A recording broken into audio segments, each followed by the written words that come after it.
Olá, eu sou o Bruno. Juntamente com meu colega de trabalho, Marcos Vinícius, vamos apresentar para vocês o nosso vídeo dos exercícios resolvidos de programação dinâmica, né? A gente resolveu 3 exercícios em C, né?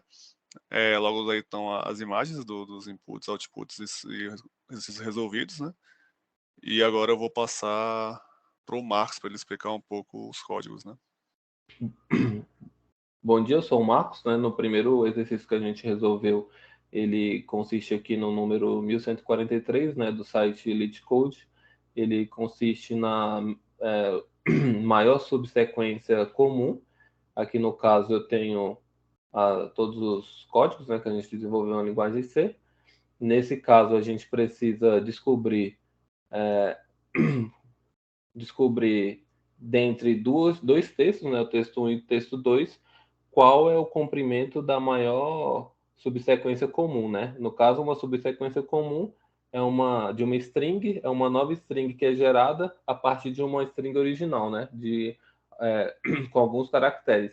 E aí você pode deletar os caracteres dessa segunda string que você está comparando sem mudar a ordem relativa dos caracteres que restaram, né? Aqui você tem um exemplo, por exemplo, aqui no caso ele tem a primeira string ACE e a segunda string de ABCDE, e aí você consegue perceber que ACE está presente dentro de ABCDE, se você excluir a letra B e a letra D. Aqui no código, utilizando programação dinâmica, né, a gente criou uma matriz de XY, né, no caso, onde você recebe os primeiros caracteres do primeiro texto, os caracteres do segundo texto. Aqui você define quais são os tamanhos das letras.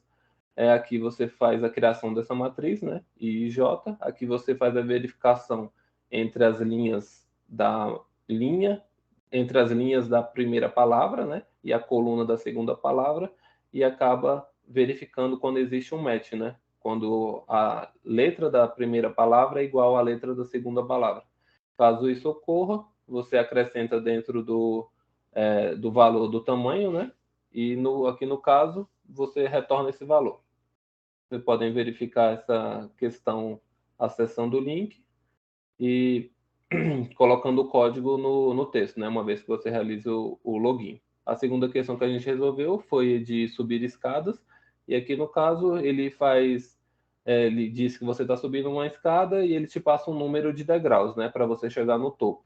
E em cada vez que você subir, você pode subir 1 ou 2 degraus. E pergunta em quantas maneiras diferentes você pode subir até o final. Para resolver esse problema, basta você colocar os casos base, né? Se você não tiver nenhum degrau, você retorna que só existe uma maneira, né? No caso, nenhuma maneira, né, de subir os degraus, já que você só pode subir 1 ou 2.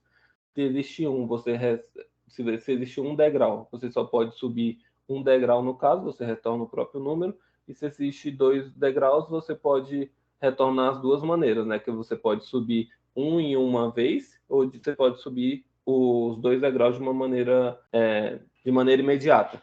Aqui no caso eu defino um array, né? E no caso eu defino os 2 primeiros valores desse array, que é no caso 1 e 2, e aqui eu faço um for varrendo o número de degraus, né? E aí, dependendo do número de degraus, eu vou e acrescento dentro desse array na posição -1 e na posição -2, retornando o número total de possibilidades, né? Aqui no caso.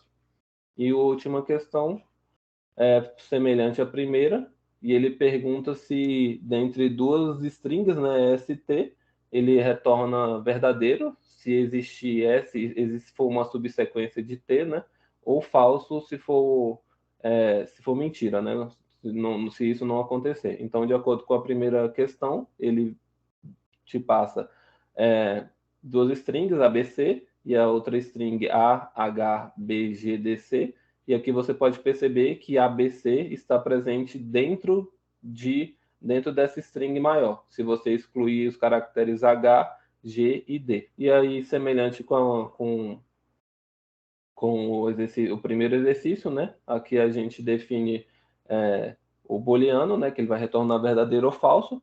Aqui você cria os contadores, né? As variáveis para interação. Logo aqui embaixo tem as variáveis para armazenar o comprimento de cada string. E aqui a gente faz um laço while, né, que enquanto esse comprimento for, enquanto o número for menor do que o /0, né, que é o final desse texto, e aqui para outra variável também, para outra palavra, faz a mesma coisa. Aqui no caso você tem um for que faz varrendo entre, que inicia I e J, e faz ele enquanto for menor do que M, e também for o J for menor do que N, e aqui eu faço o incremento de ambos, no caso I e J, e se os caracteres corresponderem, e incremento de I e J, se os caracteres corresponderem, e caso eles não corresponderem, se eles forem diferentes, eu incremento apenas em J. Dessa forma, a gente consegue verificar se a string, o primeiro texto está contido dentro do segundo. Obrigado.